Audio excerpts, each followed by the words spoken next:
strong enough to bear the burdens that sometimes come living this thing called life? Am I wise enough to make the right decisions when I'm standing at the fork in the road?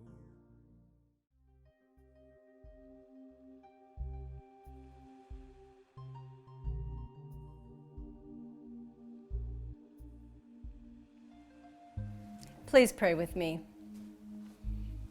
And as we move into this time of prayer, let's just take a deep breath in and let that go. And let us remember the last time we looked up to the sky. If we're not under the sky right now, just consider what it looked like, the vastness, the beauty, the color.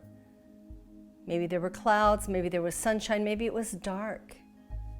And as we consider this, as we pay attention to this visual, we know absolutely that it is a demonstration of spirit. It is that evidence that there is a power beyond all things, in back of all life. We call this God. We call it good. We call it perfect. And what I know right here and right now is that each one of us is connected. Because God is our source, Spirit is our source, and we are connected to that source that created us, that we came from. And knowing this, we are all part of it. We cannot move away from it. It's always here, always present, always surrounding us, always holding us. And so we just take this moment right here and right now, and we just let that be. And we turn our attention to this time together, to this focus, and we allow our minds to open up to the possibility of new ideas. We affirm and know that life is good, that life is perfect, and that this time right here, right now is blessed. I call it good, I let it go, and so it is.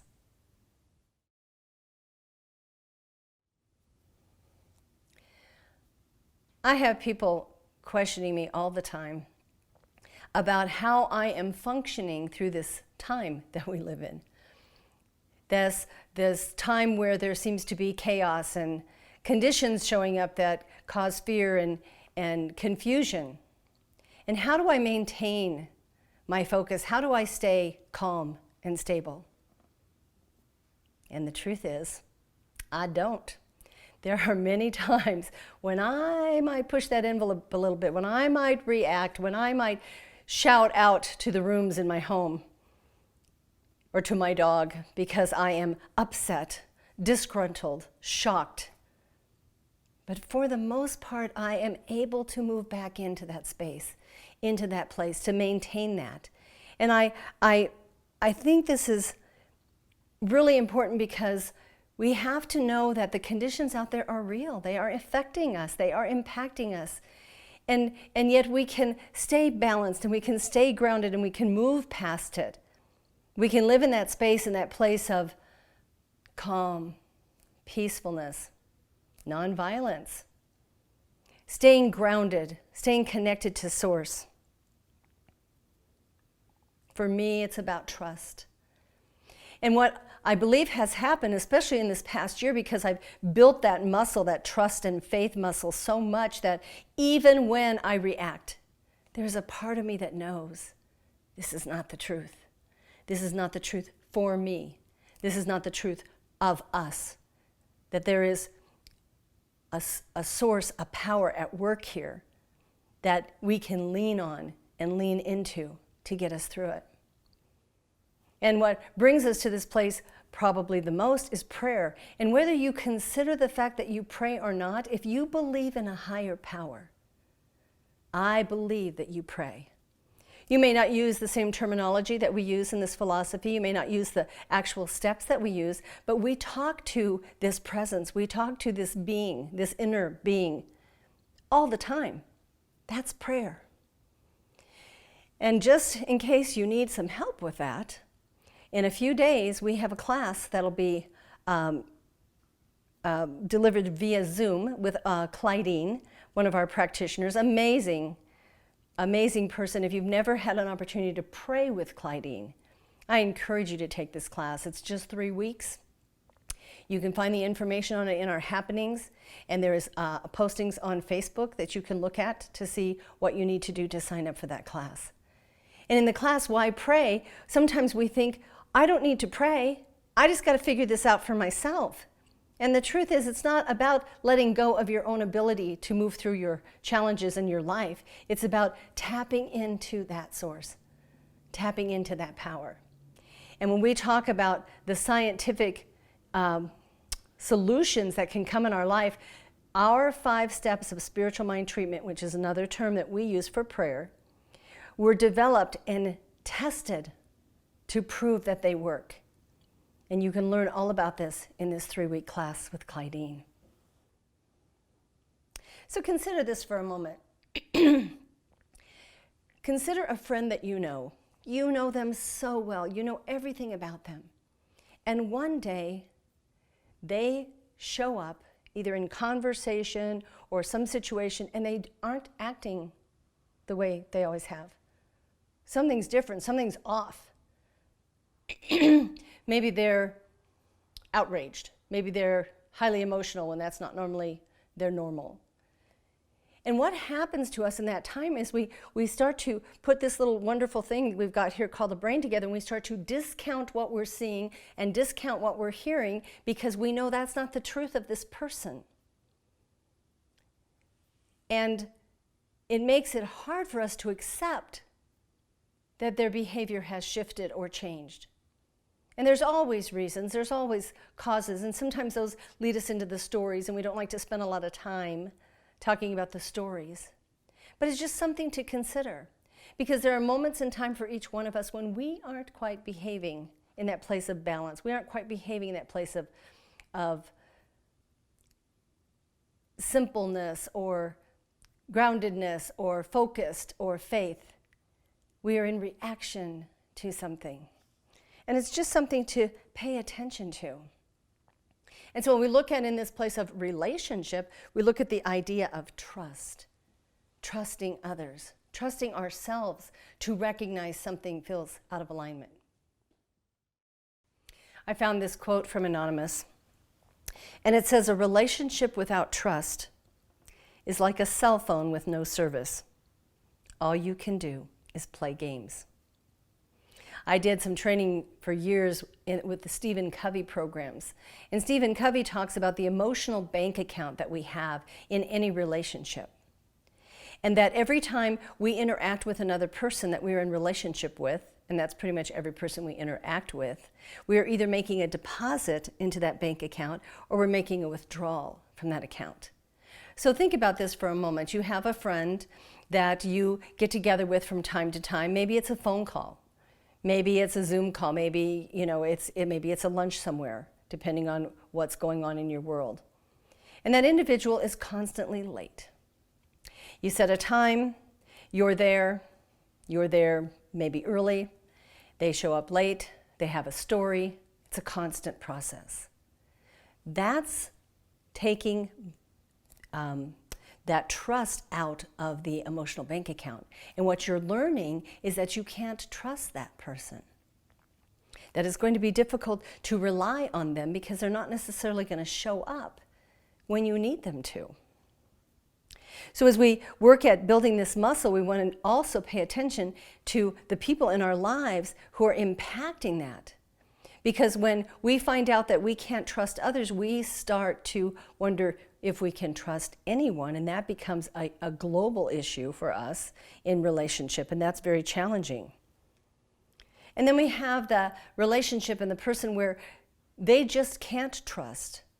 They can't trust anybody or anything. They're constantly skeptical. They're constantly trying to find out, is there another avenue? Is there another reason why this is happening? Does this person have another agenda? And these are good things to know as well, because if there's someone in your life who doesn't have that muscle, who doesn't have that skill and ability to trust, it doesn't matter what you do. It doesn't matter how you do it. You will not be able to reassure them. That has to come from within. And so one of the things that I know for me is that I trust that God is in all things. I just trust that. I've known that since I was a child. I've always known that there was this entity, this being, this energy around me. And as I continue to do the work that I do in my practices, my spiritual practices, I continue to build that muscle of trust. So that even if I'm thrown off kilter for a few minutes or something kind of derails me and a day goes by when I'm in reaction mode, there's a part of me that knows that I can lean back into Source, that I'm going to get through this, that there's a power to get me through it. So what can we do? What can we do? Well, I would recommend turning off the television because that's making me a little crazy. And to not necessarily isolate ourselves and ignore. I'm not talking about ignoring what's going on. I'm talking about develop the methodology in which you want to be aware of what's happening around you. How do you want to seek to know the things that are going on? Because what the media feeds us is not necessarily what we need to hear or what we are prepared to hear at that moment in time. Today's talk title is The Infinite Invisible. The infinite invisible. And that's this place where I talk about not only God, but the things that we cannot see. Are you able to trust something that you can't see, that you've never seen? Are you able to accept the fact that there is energy around you, that there are things going on around you, and you can trust it, even though you haven't exactly seen it? There was a story I found about a young boy. The author who wrote the story is a man by the name of Paul Magers. But the story is of a little boy years ago, back in the 1980s. And his mother took him to London. And they went to London to see a special screening of the movie Labyrinth. The movie Labyrinth was starring a man by the name of David Bowie. And he played Jareth, the king of the goblins. Now this little boy was unique. He was very shy and introverted. He was very uncomfortable around a lot of people. But he was so excited about being able to go and see this amazing screening and to possibly meet this man. And he got the opportunity because people who worked closely with David Bowie told him that this little boy was a little bit different than the others. And he was going to be very uncomfortable if Bowie met with him in this huge group. So the boy was escorted to a room where he and David Bowie met together alone. No one else was there. And the little boy talks about how, he just felt so uncomfortable, but yet he was so excited, and he was so fearful, but yet he was thrilled. And here was this man, this icon for him, willing to devote his undivided attention to him. And as they sat and talked, Bowie did this. He reached up, he put his hands on his face, and he did this. And here's what he said: "I want to give you this gift. Here, take it." And the little boy held out his hands. And Bowie placed this item into his hands, and he said, "You can put it on your face. It's an invisible mask. And the reason why I want to give it to you is because it has helped me be courageous. It has helped me in those times when I was so fearful or so scared, and no one can see you're wearing it, but you know." And the little boy took the mask and he put it on his face, and he felt better immediately. He was so excited. And they began to have conversation. And while they were talking, Bowie started kind of doing these little motions like this, and he said, "I'm creating another mask for me." And he did this little process, and he put it on his face, and he goes, "How's it look?" That man taught that little boy to believe in the invisible. He taught him that you can have something that you believe in so strongly, it can shift you, it can adjust you, it can support you in whatever you have and whatever you need. How beautiful is that? What an amazing process to understand. And years later, when that little boy grew up and he met Paul Magers, he demonstrated the art of the mask because he showed it to Paul Magers, now an adult, still wearing the mask that gave him power, that gave him safety and security. There is so much for us to believe in. There are so many things that we can tap into that are not visible to the eyes. They're visible to the heart, but we can't see them through our eyes. So as we look at this time right here and right now where things seem to be chaotic and things seem to be challenging and controversial, are you willing to tap into that invisible thing that can support you, that invisible power, that invisible truth for you? Because that's the piece that we get to do. H. Jackson Brown Jr. said it this way: sometimes the heart sees what is invisible to the eye. We have demonstrations and documented stories, hundreds of millions of thousands. I think I said that backwards, but anyway, you got the drift. A lot of stories about people believing in the invisible, believing about something within themselves, taking action, moving forward. The source of all life is invisible to the eyes. We can't see God, or whatever you choose to call it, but we see evidence of it. And when we trust in it and when we build our trust around it, we are able to move through this path, through this journey, through this time space with our heads up high, confident that all is well, that all is well. You see, our world is changing for the better. It is changing for the better. And all we need to do is believe that, accept that. In the past weeks and months, I've heard the term, it's a new day, it's a new dawn, more times than I can mention. We can embrace that. We can hold that dear. And so just to help put it in perspective as I close today, I want to just provide you with this wonderful quote from Anne Lamott. She says this: it's hard to remember that you are a cherished spiritual being when you are burping up apple Fritos and Cheetos. I thought that was pretty cute. So remember, we are spiritual beings. We are having a human experience. And remember that we can build our trust even though we can't see what it is we trust in. Please pray with me. As we bring this time together to a close, we recognize that there is a power, an invisible power behind all things. And it is perfect and it permeates all life. It circles the planet, it goes out into the universe. It was here yesterday, it's here tomorrow, it's here all the time, it's here right now with us, in us, as us. How grateful we are. How grateful we are to be able to step into prayer and connect our consciousness with this presence, with this truth. How grateful we are to recognize that God lives, Spirit lives within each of us. How grateful we are to recognize that we are all connected because we are all humankind. We are of the same source. And in this place, in this space, together, we are building a better, more beautiful world. As we align ourselves in the things that we each believe in individually and then allow that to expand out to the greater good.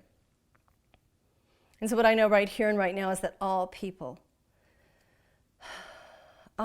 everywhere are blessed. They are perfect. They are created by a being that did not make mistakes. No one of us is a mistake. And as we cherish that and as we own that and as we live that and as we walk our path and our truth, this week we know that we are accompanied by God, in God, and as God. And so I just let this go. I just let it go and call it good. I call it perfect. I call it God. I know it's already in action. As we just give thanks. And as I affirm it by saying, and so it is. Sometimes I wonder only to realize I'm not alone, and there's nothing I have to do on my own, because I am the place where God lives.